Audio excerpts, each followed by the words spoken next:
And this is exactly how Greg Vanny would have wanted this game to start, as Altidore plays it through. Giovinco with a turn. Can he get a shot away? Giovinco! It's Giovinco! It's 2 for Sebastian Giovinco! Support coming in the box in the form of Ricketts and Johnson, 2 Canadians in there. As Giovinco goes for goal himself! Sebastian Giovinco completes the hat-trick, the most memorable of nights for Toronto FC.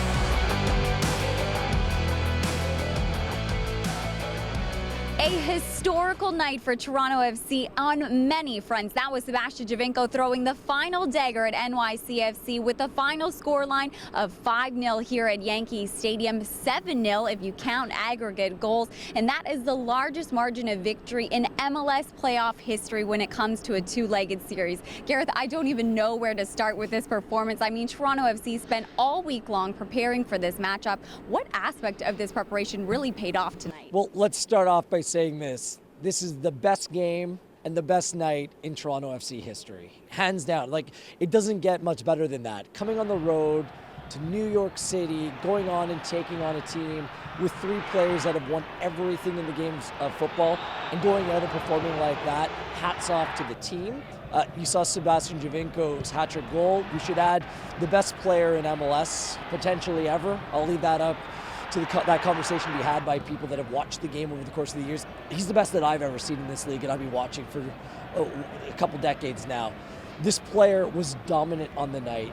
The finish, the attention to detail, he brought it all tonight. But it's not just Seba. He's the star player tonight, but this team is a team in every sense of the word. The defensive structure and commitment, the overall approach, Michael Bradley leading through the midfield, Josie Altidore scoring a goal on his birthday. Like, it was as complete of a performance that you could have possibly imagined. This is dreamland type stuff for this club right now. Well, that's what Greg Vanny said. He wanted the team to come out on the front foot, be aggressive, and he said it really paid off for us because we were able to maintain that momentum as well. No kidding. I mean, a goal after 6 minutes, it was like New York City FC was completely shell-shocked. TFC started so well, and we talked about this in the build-up. How were the first 20 minutes going to play out? The first 20 minutes played out with TFC up 2-0, and it was like New York City FC was rendered lifeless. Like, they were second best to everything, and it allowed TFC to sit back. They still pressed high at times, but they really did a great job of picking their spots. And then when Josie's goal went in on the 30th minute, it was like, good night, Irene. Lights out. This party was over. They had punched their ticket. Where in the second half, Greg Vanny was afforded the luxury of bringing off an Armando Cooper, who was on a caution, bringing out a Steven Beitashour, who's been battling some things, and of course, bringing off Josie Altidore as well, who was also on a caution. So this game went perfectly to plan, and it was a complete performance by all 14 players who played a role tonight. Now, Patrick Vieira did make some changes to his starting 11. He brought in Andrea Pirlo, Frank Lampard started, as well as Tommy McNamara, and yet none of those changes really did anything. No. I mean, at parts of the match, I started to question, is David Villa even playing? That was the thing. The talk heading in was all about Villa the villain, how he shouldn't have been playing. I didn't really notice him until the second half, and even that, it was because he was down in the field more so than anything else. The 3 DPs for New York were terribly disappointing if you're a New York supporter. For TFC, their 3 DPs shined. They were all spectacular tonight, complimenting the players around them. And the other big talking point heading in was how TFC was going to deal with the small field. It actually played to their advantage because TFC, they seemed like they were winning every ball. They were getting stuck in the tight spaces. They were able to maintain their width at times as well. And it actually worked out. And I was surprised that New York City was playing such a high defensive line, because it allowed TFC to play over the top where they had more speed, their younger players and the players that they were going up against in New York. So it actually worked to Toronto FC's benefit. Everything came together, and all those talking points that we discussed in the build-up, they all edged and slanted in TFC's favor. Well, this game was historical, with the scoreline, of course, being 5-0. What was more impressive, the clean sheet. Here's goalkeeper Clint Irwin following tonight's performance. Biggest thing is that everyone is bought in. The defending starts at the front, and it makes our job so much easier in the back when you got guys working. And Seba and Josie put a ton of pressure on their back line, not just when they had the ball, but when they didn't. And it makes things predictable for us in the back. And we want that to be part of our identity, where we're keeping clean sheets in the playoffs and giving those guys the platform to attack and to score goals.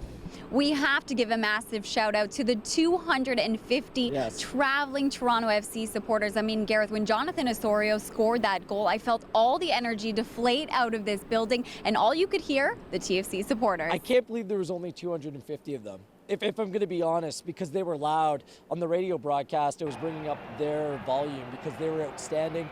They were singing the Danny Dichio song in the 24th minute here. They provided the atmosphere and the environment. And Michael Bradley doing some post-game work with our American broadcast partners. The crowd was yelling so much that it caught the attention of the panel, so all of America gets to experience that all over again. And I'm really glad that you bring up Jonathan Osorio scoring another goal tonight. Now that's 3 goals in his last 4 games. He's a homegrown product, so he can relate with all those fans that were sitting up there tonight. And scoring a goal, and for the team to play the way that they did, Oso was like rendered speechless post-match. And it's just so good to see that a homegrown player playing such a prominent role and playing so well for this team. It means a lot for the fans, and they deserve this tonight. 10 years to build up to this point, and for a guy like Oso to get to experience that in an environment like this, that's special stuff. Toronto's very own. Well, Greg Vanney said he wanted to put on a show for the traveling supporters, but even more, he wanted to reward them with bringing another game back to BMO Fields. In terms of the traveling fans, I think we have the best fans in MLS. I think we were excited tonight, and one of our things was to get back to Toronto to play in front of our home fans again. Well, Gareth, we wanted to hold our breath all game long. We didn't want to jinx anything, but now we can officially say it. At least one Canadian team is going to be making it to the MLS Cup Finals. That sounds pretty good. Yeah, it's the first time ever. There will be a Canadian team playing in the MLS Cup Final. It'll either be Toronto FC or the Montreal Impact. It's great for the game. It's great for the product in this country.